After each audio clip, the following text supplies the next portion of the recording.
5 OPM perampas kas desa ditembak mati, disergap TNI Polri di pegunungan. 5 anggota organisasi Papua Merdeka (OPM) yang selalu menyerang aparat keamanan dan warga sipil akhirnya menemui nasib miris. Kelimanya ditembak mati dalam penyergapan yang dilakukan pasukan TNI Polri. Pusat Penerangan Puspen TNI menyebutkan, 5 anggota OPM yang ditembak mati di distrik Serambakon, Pegunungan Bintang, Papua Pegunungan, terlibat pembunuhan terhadap anggota BRIMOB hingga merampok orang asli Papua (OAP).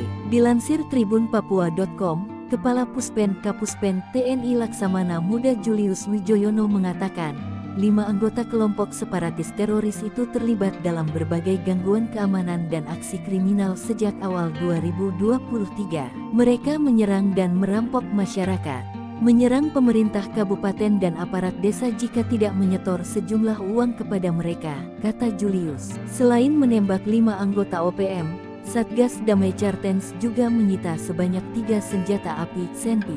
3 senpi yang disita antara lain 1 pucuk senpi laras panjang jenis SS-1 tanpa lade, 1 pucuk senpi laras panjang jenis USANOUVES varian M4 dan 1 pucuk senpi pendek jenis FN.